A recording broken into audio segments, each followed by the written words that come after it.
श्री असाउद्दीन ओवैसी जी।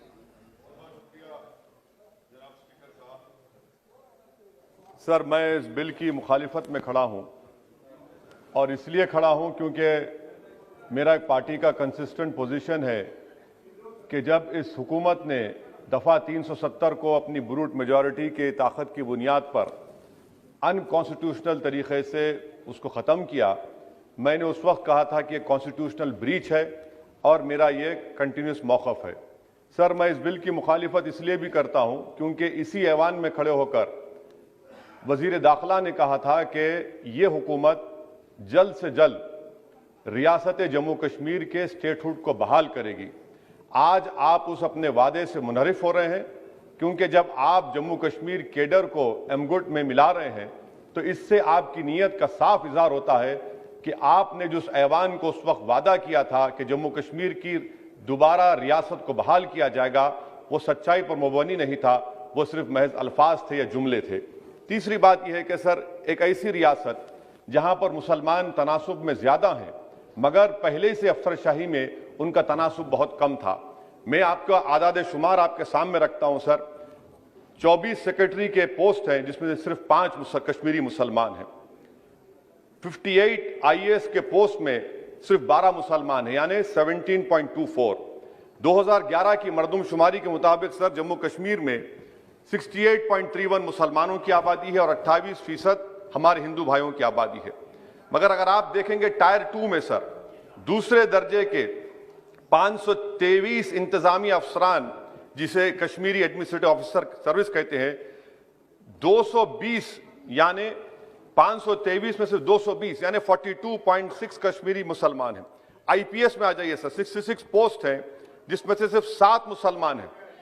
दूसरे दर्जे के अफसरान में 248 में 108 यानी 43.54% मुसलमान हैं। अब आप मुझे बताइए कि आप क्या करने जा रहे हैं। अच्छा सर, यहां पर यह कहा गया कि कश्मीर बड़ा बैकवर्ड है। कश्मीर का खित्ता बैकवर्ड नहीं है, ये आपकी गलतफहमी है और आपके जो दिमाग में जो फीड किया गया है वो नफरत की बुनियाद पर। सच्चाई यह है कि इस खित्ते में गुर्बत की सतह से नीचे का तनासुब 10.31 है और पूरे भारत में 21.92 है। मैं सरकार से जानना चाहता हूं कि आखिर आप कश्मीर की रियासत के स्टेटहुड को बहाल करेंगे, नहीं करेंगे। चौथा बात यह कि आपकी गलत फैसले की बुनियाद पर दूसरे ऐवान में एक भी कश्मीरी रुकने पार्लियामान नहीं है। यह हमारे मुल्क की, भारत की तारीख में तीसरी मरतबा ऐसा हुआ है।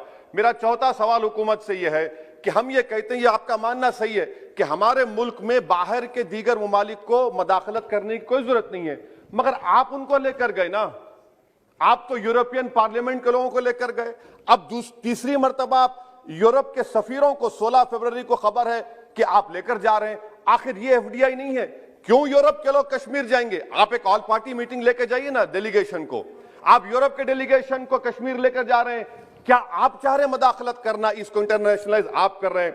मैं वजीर दाखिला से पूछना चाहता हूं सर कि आखिर कितने बच्चे कश्मीर के आगरा की जेल में, बरेली की जेल में, अंबेडकर नगर की जेल में हैं? मैं आपको एग्जाम्पल दे रहा हूं, खत्म कर रहा हूं स्पीकर साहब, कि बिलाल अहमद एक कुपवारा का बच्चा है, अमर सिंह कॉलेज श्रीनगर का है, 1600 किलोमीटर दूर श्रीनगर से जेल में है। उसके वालिद ने 25,000 रुपये की अपनी गाय को बेचकर गया, हाईकोर्ट में गया, हाईकोर्ट ने फैसला दिया कि उस बच्चे को श्रीनगर ट्रांसफर करो, एग्जाम लिखाओ, आप उसको नहीं मानते। एक और फैयाज है बरेली के जेल में, इसको आपने बरेली के जेल में डाल दिया। उसके वालिद ने 35,000 रुपया का कर्जा लेकर गया। अब बताइए आप, नवीद है बारामुल्ले का, कहां से ये अपनी जमीन बेचकर उसके वालिद गए। आखिर कितने बच्चे PSA के तहत जेल में हैं? आप उनको कब छोड़ेंगे? और मैं ये बड़ी आखिर में आपसे कह रहा हूं स्पीकर साहब कि यहां पर जितनी नाम निहाद सेकुलर पार्टियों ने हुकूमत के इस इक़दाम की तायीद की, तैयार हो जाइए। ये हुकूमत जो करती है ना, ये दोबारा दोहराएगी और हम तारीख में देखेंगे कि खुदा ना खास्ता चेन्नई को, अहमदाबाद को, बेंगलुरु को, हैदराबाद को यूनियन टेरिटरी बनाएंगे ये लोग। ये कश्मीर में तो एक एग्जाम्पल बना दिए, यहां तक तजुर्बा किया गया। आज ये सब बैठकर थाली मार रहे हैं। जब लखनऊ UT बनेगा, جب بنگلورو یوٹی بنے گا، جب ممبئی یوٹی بنے گا، اس وقت ہائے ہائے کریں گے۔ یہ کنسسٹنٹ پالیسی آپ کی ہے۔ اسی لیے سر میں ہوم منسٹر سے جو سوالات کیا ہوں، میں آپ سے پوچھنا چاہتا ہوں، اور یہ 2G سے 4G کر کے آپ نے احسان نہیں کیا، امریکہ کے دباؤ میں آپ نے کیا۔